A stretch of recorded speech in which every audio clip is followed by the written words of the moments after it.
Audio Jungle.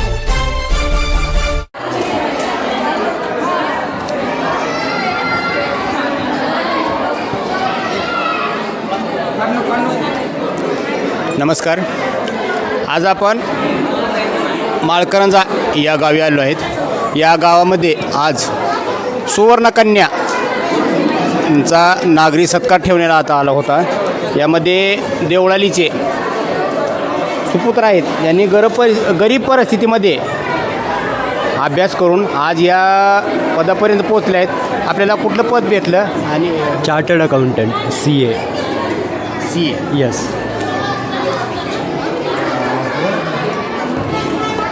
नाही असं तर बोला. अच्छा. CA म्हणजे खूप डिफिकल्ट एक्झाम आहे एक. म्हणजे त्यासाठी खूप स्ट्रगल करावं लागतं. अभ्यास वगैरे बाकीचे जे सोशल लाईफ आहे त्याच्यावरती पण खूप कॉम्प्रोमाइज करावं लागतं. जर एखाद्याला CA करायचं असेल तर बाकी तुमची पर्सनल लाईफ काही नाही, सोशल लाईफ काही नाही, झिरो एकदम. इंस्टाग्राम वगैरे नाही, काही नाही, फेसबुक नाही, काहीच नाही. फक्त अभ्यास. दिवसातून असं कमीत कमी 14 to 15 आवर्स अभ्यास करावाच लागतो CA जर फर्स्ट अटेम्पमध्ये काढायचं असेल तर. म्हणजे CA व्हायचं असेल तर फक्त अभ्यास आहे का अभ्यास? अभ्यास आहे की अभ्यास म्हणू शकता तुम्ही. बाकी फेसबुक इंस्टा काही पाहायचं नाही. मग ते होणारच नाही. मग ते पूर्ण डिस्ट्रॅक्ट होऊन जातं फेसबुक वगैरे. आणि ते सगळं मी बंद केलं होतं. अभ्यास वगैरे करून झालं मग CA. अच्छा, म्हणजे लक्ष एक केंद्रितच पाहिजे एक ठिकाणी. हो हो हो बरोबर. ओके. तर ताई काय सांगाल?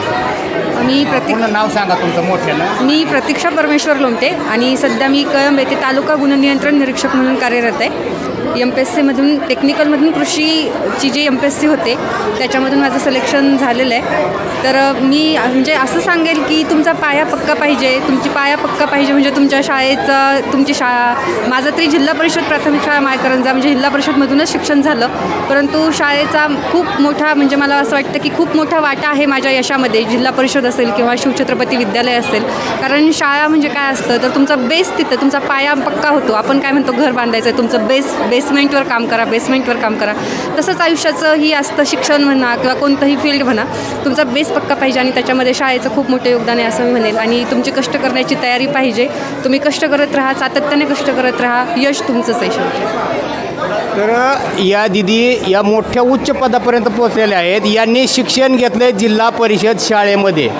तर आता पाहतो आपण की हल्लीच्या काळामध्ये जिल्हा परिषद शाळा ह्या खूप बंद पडण्याच्या मार्गावर आहेत. तरी सर्व बाहेरील विद्यार्थ्यांना विनंती आहे की त्यांनी नाश्त्यासाठी मंदिराच्या या पोर्चमध्ये बसायचे. सर्व बाहेरील विद्यार्थी सर्व मुली नाश्त्यासाठी मंदिरात या. इकडे मंदिरात या. तर या जिल्हा परिषद ज्या बंद पडत आहेत त्याकडे शासनाने लक्ष देऊन ह्या शाळा कशा कायमस्वरूपी सुरू राहतील याकडे लक्ष दिलं पाहिजे. दिदी आपल्याला कुठलं पद भेटलेलं आहे आणि आपलं नाव सांगा. माझं नाव नेहा भास्कर कराड. मला रिसेंटमध्ये झालेलं MPSC 2024मध्ये ऑल महाराष्ट्र रँक 6 माझा नंबर आलेला आहे. आणि उपविभागीय जलसंधारण अधिकारी म्हणून माझी निवड झालेली आहे. आपली नियुक्ती कुठं झाली आता सध्या नियुक्ती नाही, आताच रिझल्ट आलेला आहे. अच्छा, बरं. रिझल्ट ची प्रोसेस बाकी आहे.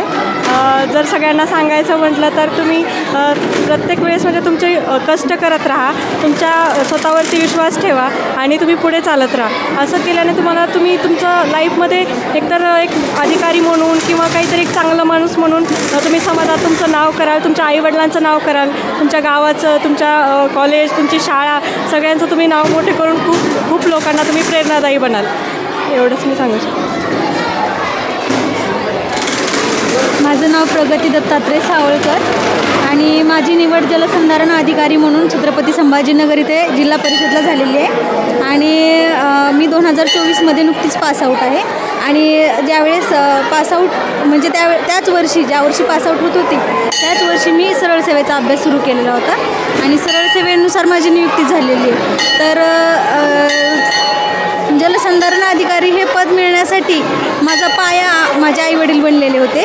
आईवडिलांनी माझं म्हणजे पूर्ण भक्कम पाया, माझं जे घर उभारलं जलसंधारण अधिकारी नावाचं, त्याचा भक्कम पाया माझे आईवडील आहेत असं मला वाटतं. त्याच्या भिंती या माझे शिक्षक वृंद आहेत आणि त्याचं छप्पर माझे मिस्टर आहेत असं मला वाटतं. आणि प्रत्येकानं असं स्वप्न पाहावे आणि स्वप्न पूर्ण करण्यासाठी हे जे ऊर्जा लागते ते फक्त आपल्याला जे पाठिंबा देतात त्यांच्याकडून घ्यावी असं मला वाटतं. कारण या पदापर्यंत पोहोचण्यासाठी खूप संघर्ष करावा लागतो. तर ठीक आहे, आपलं सगळ्यांचं हार्दिक अभिनंदन. धन्यवाद.